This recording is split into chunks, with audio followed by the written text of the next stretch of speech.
Pardon my appearance here. I could have dolled myself up a little bit, but got off an airplane traveling in Miami, so the hair's a bit of a mess. It's not terrible, but not great.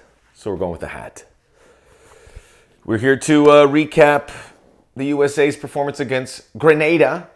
And look, we've all said it wrong, right? We've all said it wrong. But Grenada, such an interesting place, quite frankly. And it's good to stop for a moment. So it's Grenada, not Grenada. Grenada is a place in Spain. Also a wonderful song, which was composed by Agustin Lara, incredible Mexican composer. And it was sung by many people, including Luciano Pavarotti.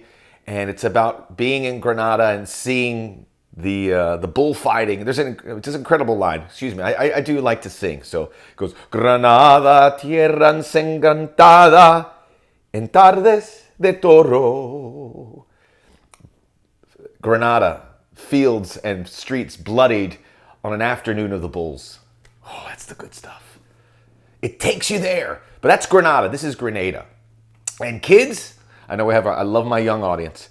When I was very young, 9, yay! There was a U.S. invasion of Grenada. I don't know many of the details. I got to refresh it. But I remember watching these helicopters and U.S. troops landing in there to get rid of this government that was in Grenada and help these people seek some independence. I remember listening on the radio. We listened on the radio. My dad had the equivalent of NPR on, and we watched that and listened to it. So Grenada, I'd love to go. Obviously, it's isolated there in the Caribbean. It was used to be, it was independent of the United Kingdom. They speak English there. Lots of the Spice Isles. They create nutmeg. You know, it obviously needs a little help still. Showery Joseph, legend of New England Revolution from Grenada, and utmost respect to the island nation. And I'd like to get to know it a little better. Maybe get to visit. Maybe we all go down to Grenada and have a nice little few-day trip. So let's get into the game here on the Soccer OG. Check out the Soccer OG podcast. Numbers have been incredible. Thank you so much. We have Marcelo Balboa, who was in Austin to cover the game, joining me. That'll come down late Sunday. Recording this on a Saturday morning Pacific time. And check out the library of Soccer OG podcasts, where all podcasts are available. Listen to the most recent one with Charles Boehm. And there's some good ones there. We cover this U.S. team in great detail. And please, come up to Thumbs Up City, like and subscribe the video here. So we take everything with a grain of salt, right? Because it is Grenada, ranked 170th in the world. I was actually quite impressed with the way they came out. And these teams, you could see them rising to the occasion. Defensively making things difficult in the first half. Took the U.S., 44 minutes to score. Credit Grenada. The U.S. have to be more sharp. And we'll talk a lot about Jesus Ferreira, who had some chances that he didn't convert. And then he did convert them. It's such a incredible dilemma. I mean, it's fascinating with Jesus Ferreira. We don't see situations like this, and we're all along for the ride. And my good friend Hercules Gomez sent a tweet saying, Jesus Ferreira is got people breathing down his neck. I go, does he really? Who's breathing down his neck as a number 9? Haji Wright hasn't really played, and when we've seen him, doesn't work as well with the wingers. He doesn't. He's a more traditional forward, which is great if you can get him the ball, but if you can't get him the ball, he is a spectator. Someone coming up. The one person that I think could push Jesus Ferreira, coincidentally, is Ricardo Pepi, who is his teammate at FC Dallas. And FC Dallas is a fascinating story here because of Pepi and Ferreira and Paul Arriola. And all these guys are involved with that US 26. So last we saw Ricardo Pepi having a nice vacation, which he really needs. As we say in Spanish, cambiar la pila, change the batteries. And if he gets a good preseason and he starts playing for Augsburg and maybe gets in a couple goals, I think he's the one guy that can move back into the front of the pecking order ahead of Jesus Ferreira. But he's on the clock. He is on the clock, and he has to do it soon. I'm going to give you the 11, and we'll get back into the Jesus Ferreira conversation because it really is, it's a massive one, right? It's a massive one. So this is the 11 that Greg Berhalter trotted out in Austin for the United States. Matt Turner in goal. Did not have to face a shot. Jedi Robinson on the left. Aaron Long gets to the other start alongside Cameron Carter-Vickers, Reggie Cannon, Kellen Acosta, Weston McKennie, Luca De La Torre. We'll talk about him. And then Jordan Morris and Paul Arriola flanking Jesus Ferreira. At halftime, Malik Tillman came in for Weston McKennie. Walker Zimmerman came in for Aaron Long. Long did have a discomfort. He looked like he had a rib injury. We'll check on that. Hopefully there's nothing wrong with that for a guy who's just coming back from injury and has got a World Cup dream in his right in front of him. I know many people would like to possibly find a route for Jonathan Brooks. Forget about John Brooks. Forget it. Although don't forget it, because if there are injuries, you may have to go that route. And that's why you've got to balance a good relationship with your Greg Berhalter with players that aren't in this squad. I said that before. George Bello coming in for Jordan Morris at the hour mark. And Brendan Aronson for Luca De La Torre in the 71st. So let's get into Jesus Ferreira, because it is, to me, the most compelling. 4 goals against Grenada. I think I speak for many people. You would trade all 4 of those goals for 1 goal against Uruguay last week, right? If he tucks one away against a top team like Uruguay, the conversation about Ferreira changes abruptly. Yes, abruptly. Because the book on him is he gets the chances and he can't convert. Now, let's talk about the chances. Because if Haji Wright because Jesus Ferreira could have scored 7 goals. He scored 4.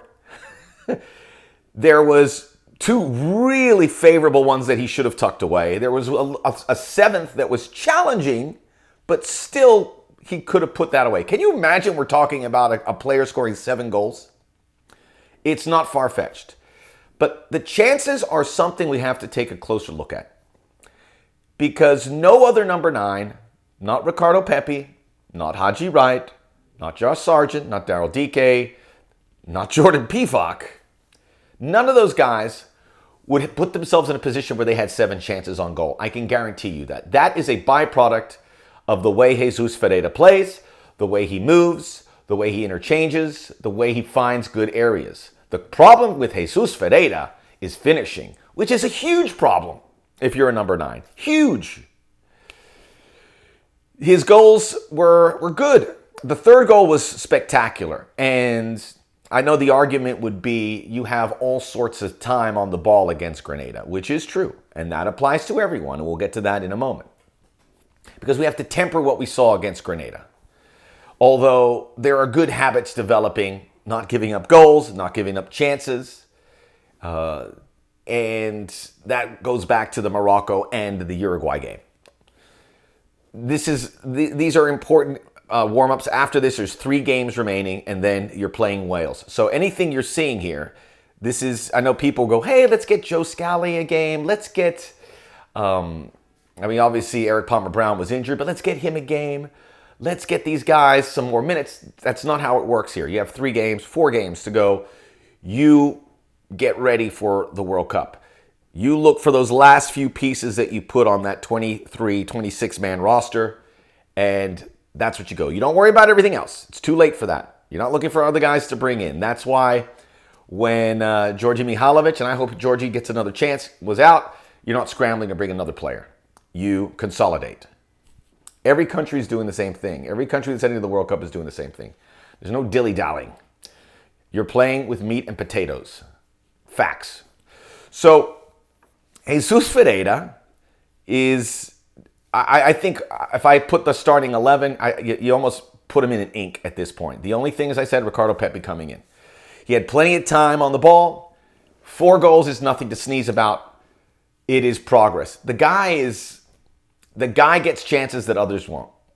Now, it's going to be amplified because if in fact he starts the Wales game, we will be watching, and if he bangs one straight into the goalkeeper, or if he hits one over the crossbar, all of us have every reason to drop our heads. I would challenge you to find a better option, though, at this point. Because we could say, let's bring in Tim Way in the center. We haven't seen that at all, so that is just naive to think that all of a sudden, all right, After not seeing it all summer, we're going to put Tim Weah or Christian Pulisic or Brendan Aronson. You want to put the best players out there, and Brendan Aronson, for instance, who did come in, is the odd man out. I would like to see him put in somewhere in that 11, but time will tell. But keep it positive with Jesus Ferreira. He deserves this moment. He deserves this moment, but I agree with everyone listening. He has to do that against the big opponent. And from what we understand, you have El Salvador on Tuesday. We'll have a Soccer OG video after that. And then you have 2 Asian teams. We're hearing Saudi Arabia and Japan. Good opponents. World Cup teams. Japan was this close to making the quarterfinals of the last World Cup. This close. They were up on Belgium by 2 goals. So that's a good opponent. And playing Saudi Arabia, they're in a team that will be familiar with the surroundings there in Qatar or close by, one of the Gulf states, is good. Let's talk about the wing players. Paul Arriola under a lot of stress. He was excellent. He was excellent. He, by and large, is good, better than bad these days in most situations. Did he get pushed around against Uruguay? Yeah. Was that the Uruguay A team he was up against? Yeah. It's not perfect. But a lot of people have had those chances. Less than Arriola. Arriola's had a lot of chances, but it's too late to start creating. I mean, who would we... Some of the guys I think of, like a Conrad De La Fuente, but when they come in, they look so shell-shocked. They look so unprepared for this. You've got to get those games, and unfortunately, guys like that didn't have it. So Jordan Morris, to me, I think probably has played himself out. He just doesn't look engaged enough, and you can see the injuries kind of emanating off his body. But Arriola is going to be there, and he's going to get some minutes in Qatar. The midfield is the great development here for me. Let's a quick word about defense. Look, they haven't given up a goal in 3 games here. That's worth hanging your hat on. You would like to see some work from Matt Turner, who I think will be the number 1. Sean Johnson's probably gotten into the conversation as well after what he did against Uruguay.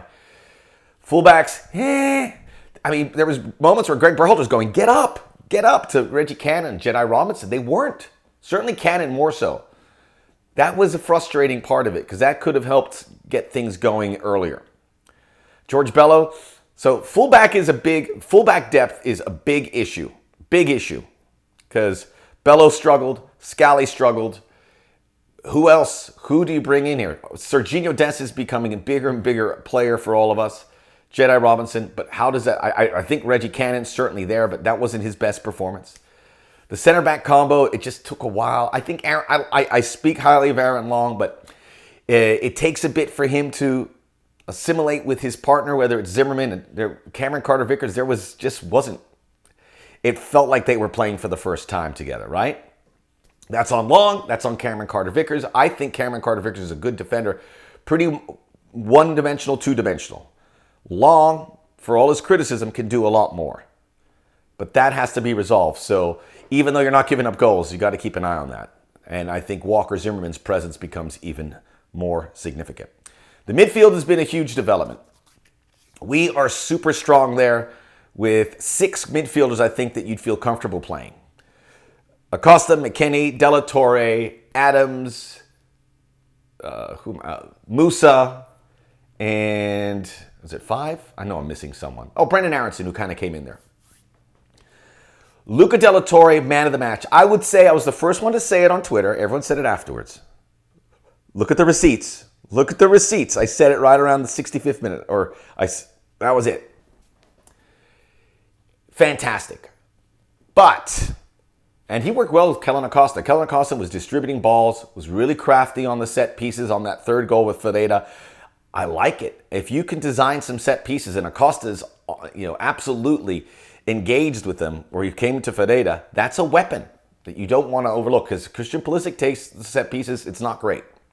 But you can't just bring in Kellen Acosta for the set pieces. Maybe here and there, but he's certainly got himself on the plane. Luca De La Torre, fantastic. Does what Yunus Musa does, not as explosive. Looked explosive here. But, as I get back to that, against Grenada, and Grenada just played back. He had all sorts of time on the ball. All sorts of time. He will not have that time on the ball. I have faith in De La Torre. I know I questioned him earlier, and I was wrong, but we've all been a little bit wrong in there. But I'm happy to be wrong here. And he has put his hand up. He does a great job, and he does it very well. He gets that ball out of deep areas and he brings it. But there's going to be more pressure in other games, and I got to see that. He will be a luxury piece, I think, in Qatar. Now, Weston McKennie, coming back from injury, and we pumped the brakes on him, has not been good in these games. Small sample size, but alarmingly poor. He is going to start. That's one of those things you just have to eat. He brought you here, you start him. Even though the midfield is getting better with Brendan Aronson, with the way De La Torre's played and Kellen Acosta to a lesser degree. Could he play at a deeper role? We had that double pivot against Uruguay. It was more, Tyler Adams sat this one out. I mean, we've locked him in too. Is he a lock-in starter? I would say yes, but there are some players that can do some of those roles at number 6 better than he can, distribution. I'm not saying Kellen Acosta starts in front of him, but he's better at that than Adams. Adams comes in and he wins you ball, and we need that. It's really frustrating when you look at the midfield because so many guys do things well. Who is the guy that brings it all together the best? That's a work in progress. Yunus Musa, in. I still think McKennie and Adams is your starter. But there could be some, experimentation with that. So, Luca De La Torre, the man of the match. Kellen Acosta, very good. Weston McKennie, he'll get there. We still have 5 months to go to the World Cup. We'll be back here again on Tuesday to bring you all the reaction from the El Salvador game, which is good because it's a road game. This is a good one. This is a good one for the U.S. After that, I'm off to Europe and a Northern European trip that I scheduled with my family. We're going to start our trip in Copenhagen, and the prices in Copenhagen for everything, hotels, tourism, through the roof. And I'm like wondering why. Why is it so expensive? I found out. This is why. Copenhagen. The problem with Copenhagen is it's going to make the trip very cumbersome. The other problem with Copenhagen is that's the exact kind of festival I want to go to. Are you kidding me? Judas Priest, Iron Maiden, Metallica, Kiss, Bad Religion. I asked my wife already. She said, forget about it. No Copenhagen, just Copenhagen. The Soccer OG podcast, check it out. Soccer OG, like and subscribe. We'll see you after Tuesday's match.